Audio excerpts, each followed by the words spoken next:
Show me a throne without a name. The people say your piece before you meet the killer that's jewels. I reject your faith to some.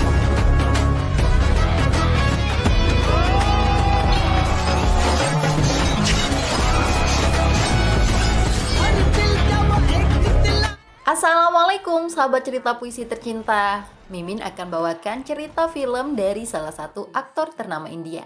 Judulnya Sikandar tahun 2025. Film ini dibintangi oleh Salman Khan, Rashmika Mandanna, Kajal Agarwal, dan para aktor kawakan. Mimin ucapin selamat menyaksikan.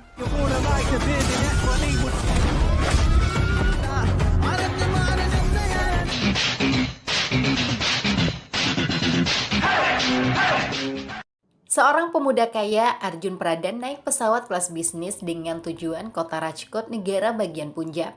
Arjun tidak asing dengan wajah penumpang wanita di sebelahnya yang dikenal sebagai mantan artis film dewasa. Kita sebut saja nama wanita itu Fanny. Pikiran kotor merasuki Arjun, apalagi setelah menonton kembali video-video lama Fanny. Sikap Arjun membuat Fanny sangat tidak nyaman. Fanny yang dulu bukanlah yang sekarang. Fanny telah lama meninggalkan dunia gelap. Dia sudah memiliki suami dan anak. Arjun tidak mau peduli, hasratnya harus dilampiaskan. Arjun mengancam akan menunjukkan video-video Fanny kepada putranya jika tidak mau patuh. Fanny bingung harus berbuat apa, dia ketakutan dan pasrah. Ketika tangan Arjun akan mulai menggerayangi tubuh Fanny, seseorang menghentikannya dari belakang. Arjun dihajar agar tidak kurang ajar. Dua pengawal Arjun yang coba ikut campur juga kena bogem mentah. Keributan itu dibiarkan oleh pramugari. Karena orang yang menolong Fanny bukan manusia sembarangan. Dialah Sanjay Rajkot yang diperankan Salman Khan.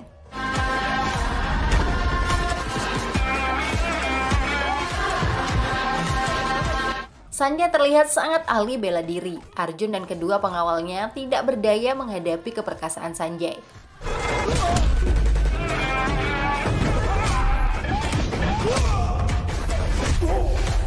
Sanjay memaksa Arjun meminta maaf di kaki Fanny. Tidak ada pilihan lain kecuali patuh. Sanjay tidak segan-segan mengancam akan menghabisi nyawa Arjun jika masih kurang ajar lagi. Insiden di pesawat tidak selesai begitu saja. Ayah Arjun, Rakesh Pradhan yang tinggal di Mumbai, sangat murka mengetahui putranya telah dipukul. Rakesh yang seorang menteri dalam negeri ingin balas dendam. Sebagai Mendagri, Rakesh mampu mengendalikan penegak hukum. Seorang polisi dipindah ke kota Rajkot untuk membunuh pelaku yang telah memukul Arjun. Polisi itu bernama Prakash. Hari pertama bertugas, Prakash langsung mencari informasi tentang Sanjay Rajkot sesuai pesanan Mendagri. Rupanya di kantor polisi Rajkot sudah ada 49 kasus atas nama Sanjay. Tapi polisi setempat tidak pernah menindaklanjutinya. Prakash mengajak 6 orang anak buahnya untuk pergi menangkap Sanjay dengan kasus pemukulan putra menteri. Mereka mendatangi istana Rajkot yang merupakan tempat tinggal Sanjay. Prakash mengira Sanjay sebagai pekerja di sana, tapi anak buahnya memberitahu bahwa Sanjay adalah pemilik seisi istana. Sanjay merupakan raja terakhir Rajkot yang biasa dipanggil Sikandar atau Raja Shah. Prakash tidak gentar mendengar nama besar Sanjay. Bagi Prakash, gelar raja sudah tidak penting lagi. Kedatangan Prakash disambut oleh Ratu Rajkot yang bernama Saisri atau Rani Sahiba. Sosok Saisri terlihat anggun dan berwibawa. Prakash meminta Saisri memanggil suaminya, tapi ternyata Sanjay tidak ada di rumah. Kami sudah dapat informasi dari kantor polisi bahwa Anda akan datang. Karena itulah Sanjay sendiri yang pergi ke kantor polisi untuk menemui Anda, ucap Saisri. Prakash langsung pamit kembali ke kantor. Saisri menyarankan Prakash pergi menggunakan mobil istana demi keselamatan. Mobil polisi pasti tidak akan aman. Tapi Prakash mencemooh tawaran itu. Baru saja keluar ruangan, Prakash dibuat kaget dengan ribuan massa yang sudah ramai berkumpul di halaman dan luar istana. Mobil polisi yang digunakan Prakash sudah hancur tinggal rangka. Pak, mereka semua penduduk Rajkot. Mereka memiliki ikatan yang kuat dengan Raja Rajkot, terang anak buah Prakash.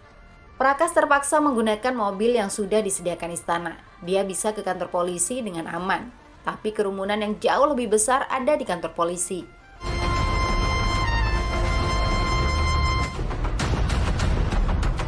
Prakash menemukan Sanjay sedang duduk santai bersama para petinggi kepolisian. Prakash disalahkan oleh seniornya karena terlalu ceroboh dan gegabah. Prakash, Seharusnya kamu bertanya dulu tentang Tuan Sanjay sebelum mengambil tindakan. Ini masalah yang sangat sensitif bagi penduduk Rajkot, ucap salah seorang senior Prakas. Prakas beralasan penangkapan Sanjay merupakan perintah langsung dari Mendagri Rakesh Pradhan. Sayangnya di Rajkot, ucapan raja lebih kuat dibandingkan hukum dan undang-undang. Polisi sama sekali tidak berguna. Prakas akan tetap melanjutkan kasus pemukulan yang telah terjadi. Sanjay hanya tersenyum mendengar mulut besar Prakas yang diketahui antek-antek Mendagri. Tapi untuk menghindari keributan, Sanjay memilih pergi dari kantor polisi.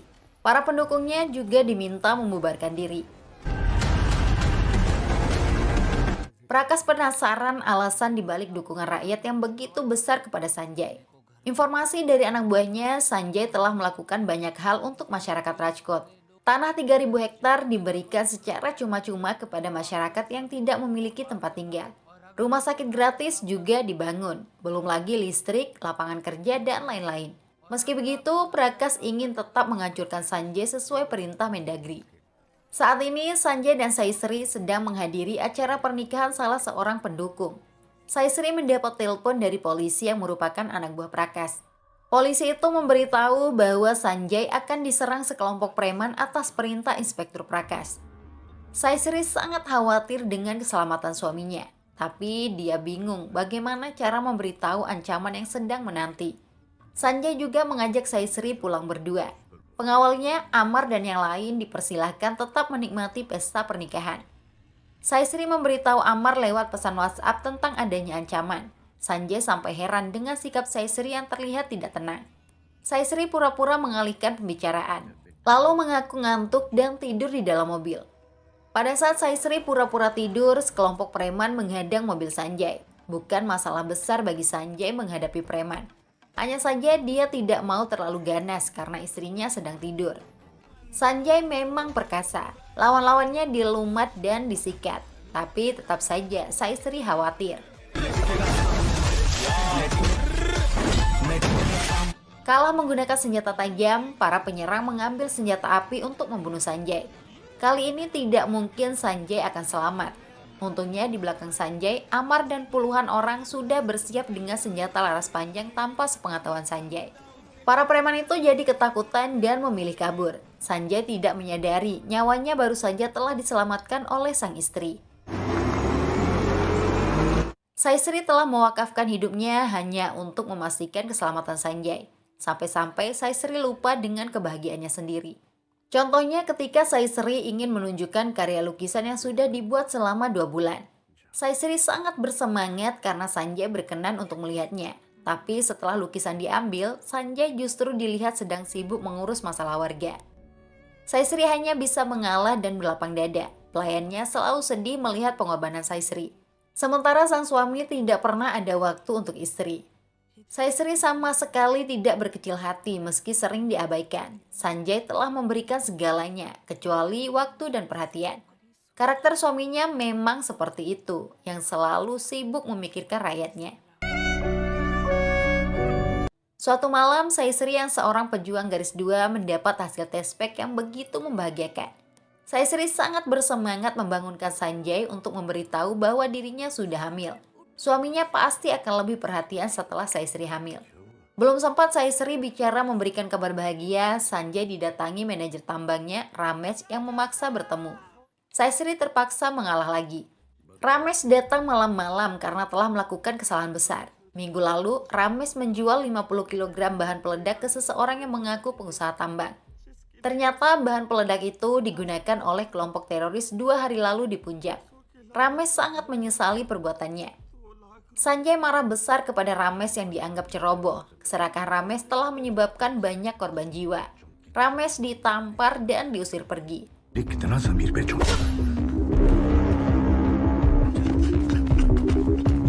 Situasi semakin rumit. Saisri mendapat telepon dari salah seorang polisi bahwa nyawa Ramesh dalam bahaya. Inspektur Prakas memanfaatkan kasus pengeboman untuk menghancurkan Sanjay. Jika Ramesh terbunuh, maka Sanjay akan menjadi orang yang paling disalahkan. Mengingat sumber bahan peledak kelompok teroris berasal dari tambang Sanjay. Tindakan Prakas yang ingin menjebak Sanjay bukan tanpa alasan. Semua itu atas perintah Menteri Rakesh Pradhan. Apalagi video permintaan maaf Arjun kepada seorang wanita di pesawat telah viral di media sosial. Rakesh ingin Sanjay ditangkap atau dibunuh. Rencana pembunuhan Ramesh diketahui oleh Sanjay. Tanpa pikir apapun, Sanjay pergi untuk menyelamatkan Ramesh yang diketahui bersembunyi di sekitar tambang. Saisri sangat mengkhawatirkan keselamatan suaminya. Dia ikut menyusul ke tambang. Di sana, Ramesh sudah terjebak dan nyawanya dalam bahaya. Sanjay sampai tepat waktu. Para penyerang dibabat. Cukup mudah bagi Sanjay mengalahkan lawan-lawannya.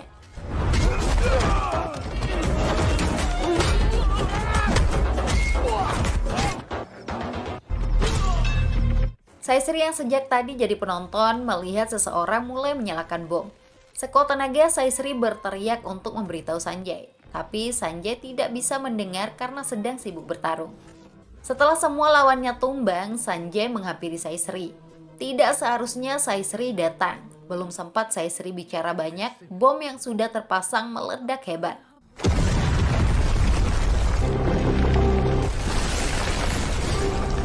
Ledakan itu terjadi tepat di lokasi Sanjay bertarung.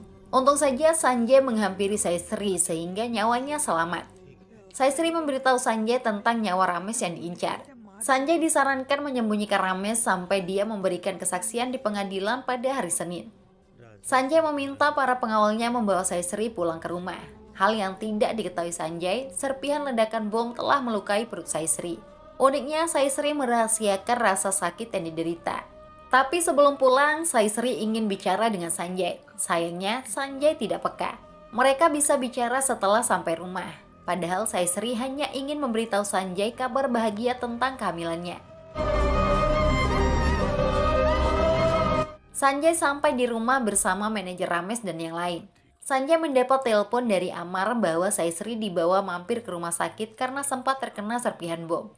Meski begitu, Sanjay diminta tidak perlu khawatir karena luka Saisri tidak serius. Sebenarnya luka yang dialami Saisri sangat parah, tapi Saisri yang meminta Amar untuk merahasiakan kondisinya. Saisri ingin Sanjay tetap fokus mengurus kasus manajer Ramesh yang akan memberikan kesaksian di pengadilan. Pengorbanan Saisri tidak sia-sia. Sanjay bisa mempersiapkan kesaksian Ramesh dengan baik. Amar juga memberitahu Saisri akan pulang ke rumah 2 hari lagi. Pada hari Senin, Sanjay menemani Ramesh memberikan kesaksian kepada hakim pengadilan.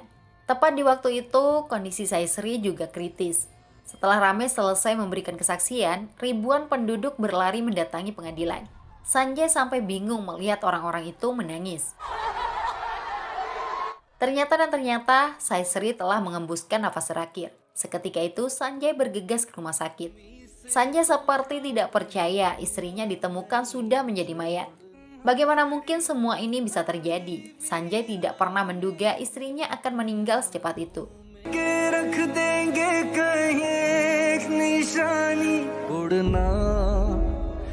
Pelayan setia di rumahnya memberitahu Sanjay bahwa Saisri telah mengirim pesan lewat WhatsApp.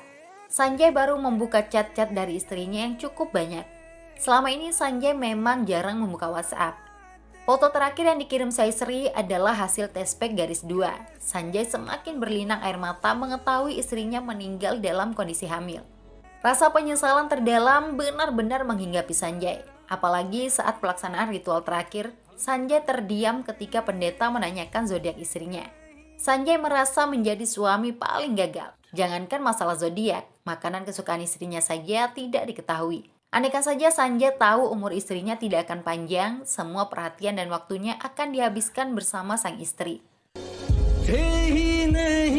Kini istana yang ditinggali Sanjay hanya menyisakan sejuta kenangan tentang Saisri. Setiap kenangan itu semakin menyesakan dada. Sanjay tidak bisa lagi melihat senyuman istrinya yang tak sempat dibahagiakan. Dada Sanjay terasa pedih dan perih. Sangat tepat kata lirik sebuah lagu. Kalau sudah tiada baru terasa bahwa kehadirannya sungguh berharga. Ada satu lagi yang membuat Sanjay sedih. Saisri telah mendaftarkan organnya untuk didonorkan kepada yang membutuhkan. Sanjay masih ingat alasan Saisri mendonorkan organ. Saya mendonorkan organ dan berdoa kepada Tuhan untuk keselamatanmu. Saya yakin Tuhan pasti akan selalu melindungimu, ujar Saisri beberapa waktu lalu.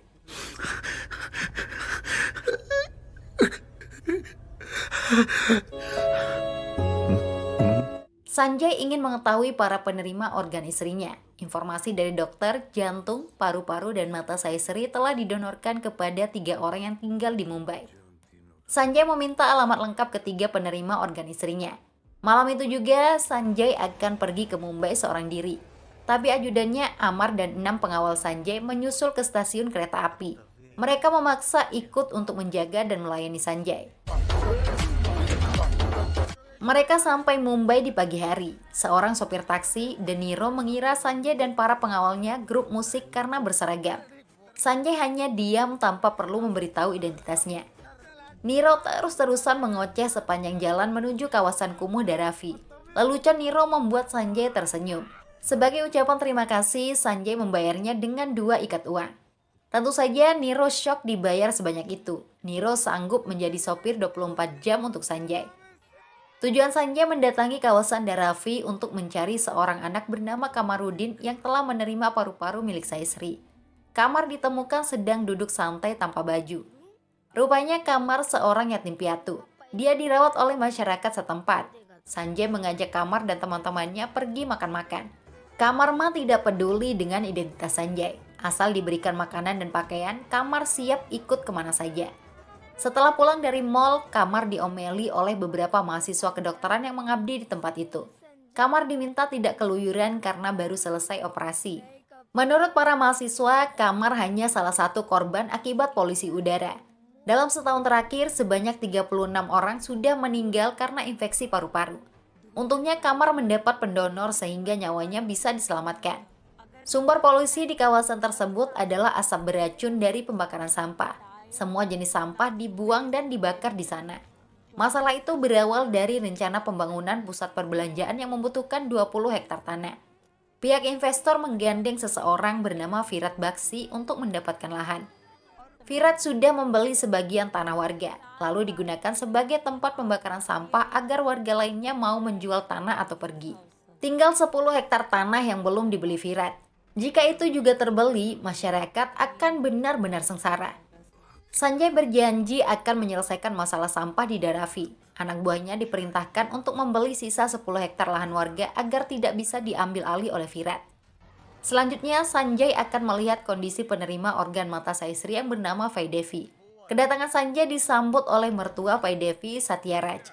Sanjay diomeli karena dianggap utusan Sudarsan yang merupakan paman Vaidevi. Satyaraj menolak uang yang akan diberikan Sudarsan untuk menebus perhiasan di Pegadaian. Sanjay mengiyakan dirinya utusan Sudarsan agar diizinkan masuk. Saat itulah Sanjay melihat seorang wanita yang matanya mirip dengan milik Saisri.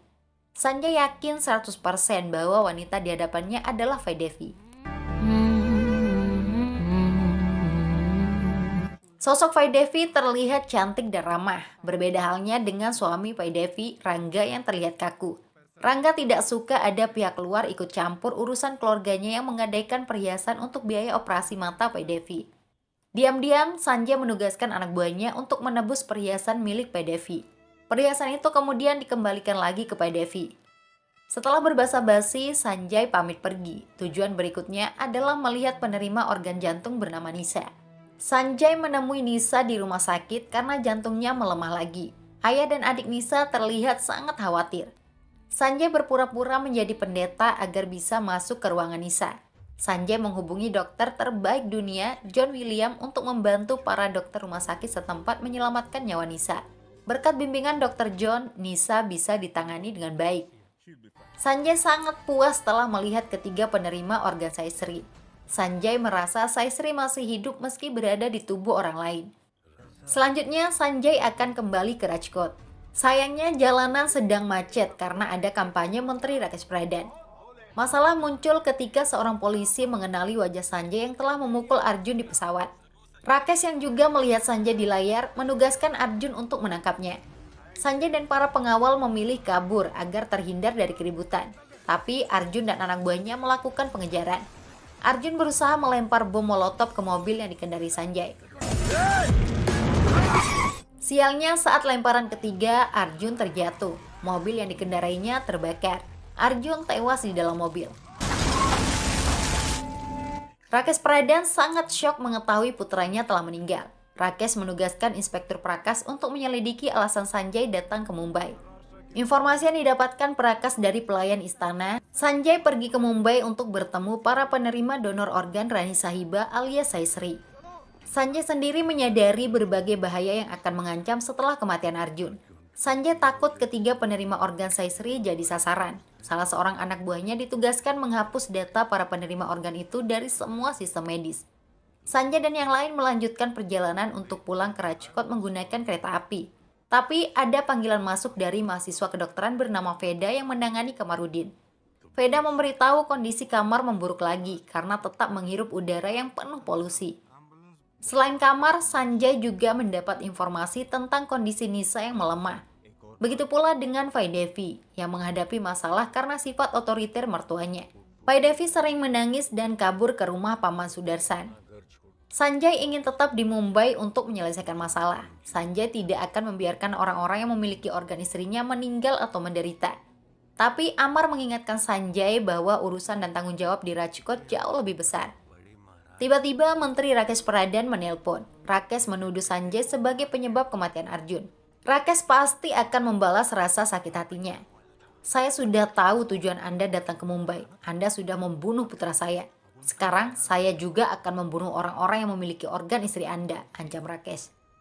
Ancaman seperti itu membuat Sanjay terpancing emosi dan menantang balik Menteri Rakesh. Sanjay mempersilahkan Rakesh melakukan apapun. Sanjay membulatkan tekad kembali ke Mumbai untuk menyelesaikan semua masalah. People down to die for. Show me your power, dream about your head and say your piece before you either get your fate decided by the people. Langkah pertama, Sanjay dan para pengawalnya mendatangi kawasan Dharavi. Orang-orang yang membuang dan membakar sampah diminta berhenti. Sanjay justru mendapat perlakuan kasar. Amar dan para pengawal lainnya tidak terima raja mereka diperlakukan buruk. Tapi Sanjay meminta Amar tidak ikut campur. Biar Sanjay yang menghadapi para cecunguk itu. Sanjay menunjukkan kemampuannya dalam bertarung. Aksi Sanjay mampu meluluhlantakkan tubuh lawan-lawannya. Meski terlihat gemuk, tendangan dan pukulan Sanjay sangat mematikan.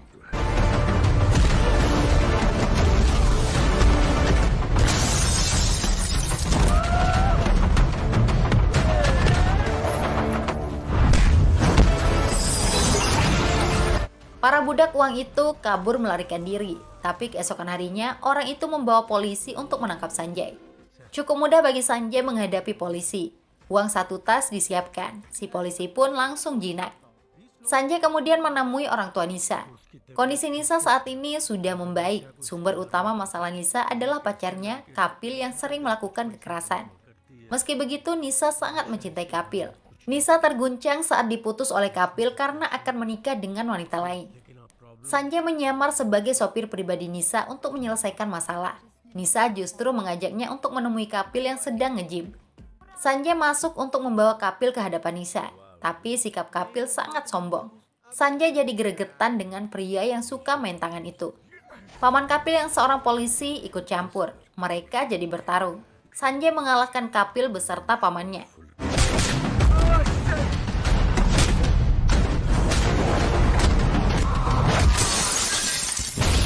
Kepada Nisa, Sanjay memberitahu ada perkelahian sehingga Kapil tidak bisa datang.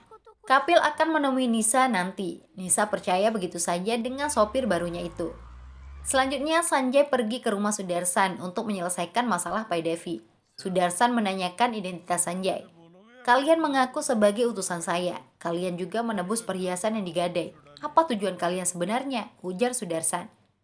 Amar angkat bicara agar tidak terjadi kesalahpahaman. Amar bicara jujur tentang identitas asli Sanjay dan kaitannya dengan Vaidevi. Penjelasan Amar membuat Sudarsan bisa mengerti. Sudarsan juga memberitahu masalah Vaidevi yang dilarang bekerja oleh mertuanya. Sanjay mengajak Sudarsan mengantar Vaidevi kembali ke rumah mertuanya. Vaidevi akan diterima lagi dengan syarat tidak boleh bekerja. Vaidevi setuju dengan syarat itu. Satyaraj kemudian menanyakan identitas Sanjay. Sudarsan memberitahu bahwa Sanjay adalah sahabatnya, seorang dokter bedah mata yang tinggal di Dubai. Hal yang luput dari perhatian Sanjay, Menteri Rakesh Pradhan akan melakukan apapun demi bisa balas dendam. Institusi kepolisian digunakan untuk melacak daftar penerima organ istri Sanjay. Untungnya Sanjay sudah menugaskan anak buahnya menghapus data tersebut. Rakesh dan kepolisian tidak habis akal. Kasus pengeboman di Punjab bisa dimanfaatkan untuk menangkap Sanjay. Polisi berhasil meringkus manajer tambang Sanjay, Ramesh, dan disiksa hingga babak belur. Keluarga Ramesh juga disandra. Ramesh dipaksa membuat video pengakuan bahwa bahan peledak yang dijual ke kelompok teroris atas perintah Sanjay. Dengan pengakuan itu, polisi memiliki alasan kuat untuk menangkap Sanjay. Ramesh juga dibunuh oleh Menteri Rakesh dan memfitnah Sanjay sebagai pelakunya. Kini Sanjay menjadi buronan yang paling dicari oleh seluruh polisi India. Inspektur Prakash juga datang ke Mumbai untuk memburu Sanjay. Siapapun yang bisa memberikan informasi tentang keberadaan Sanjay akan diberi hadiah 1 crore atau sekitar 2 miliar rupiah. Kelicikan menteri dan polisi membuat Sanjay geram. Sanjay menemui langsung Prakash di rumahnya. Ternyata wajah garang dan sangar Prakash tidak sesuai dengan kemampuannya. Prakash sangat lemah. Sanjay bisa sepuasnya menghajar Prakash. Sanjay berhenti memukul setelah istri dan anak Prakash datang. Sanjay masih menjaga harga diri dan kehormatan Prakash. Sebelum pergi, Sanjay berpesan agar Prakash bertaubat dan menjadi polisi jujur. Sanjay kembali menyambangi rumah Pai Devi. Di sana sudah banyak warga berkumpul. Rupanya Pai Devi sempat mencoba bunuh diri. Untung saja masih bisa diselamatkan. Pai Devi diomeli habis-habisan oleh mertuanya. Tapi Pai Devi tidak mau disalahkan. Pai Devi tidak bisa menjalani hidup hanya di dapur, di sumur, dan di kasur. Sanjay maju ke depan ikut bicara. Sanjay juga menyalahkan Pai Devi. Bunuh diri bukanlah solusi. Itu sama artinya mengatasi masalah dengan masalah. Pai Devi harus memikirkan nasib anak-anaknya. Satyaraj juga disalahkan. Seharusnya Satyaraj tidak mengekang perempuan. Siapapun berhak untuk bekerja dan menyiapkan masa depan anak-anaknya. Sanjay bisa saja memberikan uang banyak untuk menyelesaikan masalah Pai Devi, tapi bukan itu solusinya. Sanjay membuat orang asal Amerika memesan makanan keripik yang menjadi usaha Pai Devi. Tidak lupa Sanjay menyelesaikan masalah sampah di kawasan Dharavi. Sanjay menemui Virat Bakshi. Tidak tanggung-tanggung, Sanjay menawarkan untuk membeli semua tanah Virat dengan harga 2 kali lipat. Sanjay tidak sedang bergurau. Uang sebanyak 2 kontainer telah dibawa. Virat sampai terkejut melihat keseriusan Sanjay. Dengar, jangan coba-coba berpikir untuk mengambil uang dan membunuh saya. Anda yang akan mati terkubur. Mari kita berbisnis saja, ucap Sanjay. Ancaman Sanjay bukan sekedar pepesan kosong. Sanjay membuktikan dengan meledakkan 1 bom yang membuat tempat Virat terguncang. Sanjay sudah menaruh banyak bom di sana. Virat menyadari orang di hadapannya bukan manusia sembarangan. Virat setuju menjual tanahnya. Malam itu juga Sanjay bisa membersihkan semua sampah di Dharavi. Sumber polusi sudah hilang. Perjuangan dan pengorbanan Sanjay membuat Kamar GR. Sanjay diyakini sebagai ayah kandungnya sehingga rela melakukan apapun untuk memastikan keselamatan Kamar.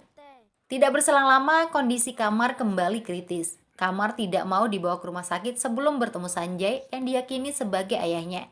Sanjay mengiyakan bahwa dirinya ayah Kamar agar mau dibawa ke rumah sakit. Bersama dengan Kamar, sekitar 6.000 warga sekitar yang sudah terjangkit penyakit juga dibawa ke rumah sakit. Berkat uang, Sanjay bisa mengatur semuanya dengan mudah.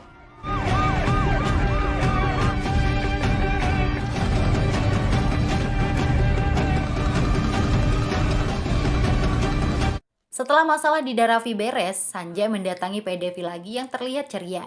Pai Devi begitu bangga bercerita tentang adanya pesanan dari Amerika senilai 400.000 rupiah atau sekitar 78 juta rupiah. Mertua Pai Devi juga mengizinkan asal dia bekerja di rumah. Satyaraj bahkan tidak keberatan Pai Devi merekrut tetangga untuk membantu menyiapkan pesanan. Kedua anak Pai Devi pulang dari sekolah. Sanjay sengaja menanyakan mereka tentang orang-orang yang disayangi. Semua orang disebut, kecuali sang kakek. Anak-anak itu tidak menyukai kakeknya sendiri. Pengakuan jujur anak-anak membuat Satyaraj sedih, padahal semua tindakannya selama ini demi kebaikan anggota keluarga. Hikmahnya, Satyaraj bisa menyadari kekeliruannya. Saat itu juga Satyaraj membebaskan Pai Devi untuk bekerja dan mengembangkan bisnis. Pai Devi sangat bahagia mendengarnya. Sanjay bisa meninggalkan rumah Pai Devi dengan tenang, tapi masalah baru muncul. Suami Pai Devi, Rangga, melihat foto Sanjay di kantor polisi sebagai buronan teroris. Rangga membawa selebaran itu pulang ke rumah. Semua orang dibuat terkejut. Sanjay yang mereka anggap dokter mata ternyata bagian dari kelompok teroris. Mereka semua jadi ketakutan. Satyaraj memanggil Sudarsan. Satyaraj memarahi Sudarsan yang telah berbohong tentang identitas Sanjay. Hal yang ditakutkan keluarga mereka akan terseret kasus teroris. Sudarsan terpaksa bicara jujur tentang identitas asli Sanjay. Tahukah kalian siapa dia sebenarnya? Dia adalah Raja Rajkot. Dia pemilik 25% emas di India. Silahkan kalian bisa cek di Google, ujar Sudarsan. Semua orang semakin dibuat terkejut. Apalagi setelah mengetahui alasan Sanjay mau datang ke rumah mereka. Ternyata hanya untuk melihat mata istrinya yang kini sudah dimiliki oleh Pak Devi. Sanjay sendiri sedang berada di rumah Nisa. Kebetulan Kapil datang untuk bertemu Nisa. Sanjay menghentikan langkah Kapil. Cowok seperti Kapil tidak pantas untuk Nisa. Tiba-tiba Nisa muncul membela Kapil. Nisa mengomeli sopirnya Sanjay yang ikut campur urusan asmara. Sanjay dihina dan direndahkan. Nisa tidak butuh sopir seperti Sanjay. Rekan Sanjay yang sebenarnya pengawal pribadi tidak tahan lagi melihat tuannya dicerca. Nisa diberitahu bahwa orang di hadapannya adalah Raja Rajkot. Kamu diistimewakan karena jantung ratu kami ada di dalam dirimu, ungkapnya. Mendengar fakta itu, Nisa jadi malu dan merasa bersalah. Nisa tidak pernah menyangka jika sopirnya itu seorang raja. Nisa meminta maaf dan memeluk Sanjay. Sementara Kamar masih saja ingin ditemani oleh Sanjay yang dianggap ayah kandungnya. Andai saja dulu tidak dibuang oleh ayahnya, Kamar tidak akan menderita penyakit paru-paru. Amar yang ada di sana meminta Kamar tidak bicara sembarangan. Secara tegas, Amar memastikan bahwa Sanjay bukanlah ayah kandung Kamar. Orang yang kamu anggap ayah, dia adalah Raja Rajkot. Keselamatanmu sangat diperhatikan karena paru-paru di tubuhmu adalah milik istrinya yang dulu tinggal di istana, ucap Amar. Pengakuan Amar membuat semua orang terkejut. Kebetulan Sanjay baru sampai rumah sakit. Nisa dan adiknya Asha juga menyusul Sanjay. Kedatangan Sanjay disambut dengan tangisan Kamar. Sanjay meminta Kamar tidak menangis lagi. Jangan takut, ayah di sini. Kamu pasti akan baik-baik saja, ujar Sanjay. Raja Sab. Kamar memanggil Sanjay dengan sebutan Raja Sab. Sanjay langsung menyadari bahwa identitasnya sudah terbongkar. Sanjay tidak ingin membuat Kamar sedih. Kamar akan diangkat menjadi anaknya. Dokter terbaik dunia juga sudah dipanggil untuk menangani Kamar. Perjuangan Sanjay menyelamatkan ketiga penerima organ istrinya membuat adik Nisa, Asha, berinisiatif menyiarkannya secara live di Facebook. Orang-orang bisa menonton kisah cinta sejati seorang raja yang ditinggal mati permaisurinya. ये जानने के लिए हम इस live stream को Queen Saisri's Heart. Di sisi lain, Inspektur Prakas yang tak kunjung insaf sudah mengetahui identitas 3 orang penerima organ istri Sanjay. Si botak melaporkannya kepada Menteri Rakesh. Perintah Rakesh sangat jelas. Ketiga penerima organ harus dibunuh. Rakesh tidak rela organ istri Sanjay masih hidup meski di tubuh orang lain. Anak buah menteri menyebar ke tempat tinggal Pak Devi, Kamar, dan Nisa. Kamar dan warga yang lain tidak bisa ditemukan karena sudah dibawa ke rumah sakit. Rangga juga diinformasikan oleh temannya ada sekelompok preman yang mengincar Pak Devi. Rangga dan semua anggota keluarga kabur ke rumah sakit tempat Sanjay berada. Menteri Rakesh mengetahui lokasi keberadaan ketiga penerima organ dari Inspektur Prakas. Anak buahnya diperintahkan ke rumah sakit. Sanjay sendiri harus ke bandara untuk menjemput dokter yang akan menangani Kamar. Masalahnya, para preman anak buah menteri sudah sampai rumah sakit. Jumlah mereka sekitar 200 orang. Hal itu dilaporkan kepada Sanjay. Tanpa pikir panjang, Sanjay langsung balik ke rumah sakit. Untuk sementara, para preman itu dihadapi oleh anak buah Sanjay yang sangat terlatih. Tapi karena jauh kalah jumlah, mereka tersudut. Tidak mungkin 6 orang mampu melawan ratusan preman. Sanjay muncul tepat waktu. Pengawalnya yang sudah kehabisan tenaga memiliki semangat untuk bangkit lagi. Selama ada Sanjay, jangankan ratusan, ribuan musuh pun sanggup mereka hadapi. Para preman itu dibuat babak belur dan dibunuh.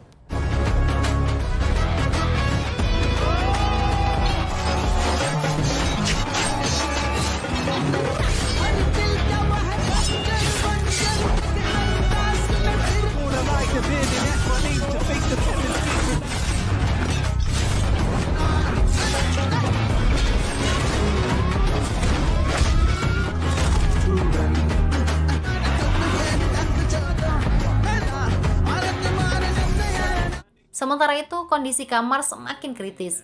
Dokter yang dinanti juga tidak bisa datang karena ditahan petugas imigrasi. Tentu saja, itu ulah Menteri Rakesh Pradhan. Sanjay tidak bisa lagi mentolerir kejahatan Menteri Rakesh. Malam harinya, Sanjay dan para pengawal datang mengamuk ke rumah Rakesh. Tidak sulit bagi Sanjay mengobrak-abrik tempat menteri.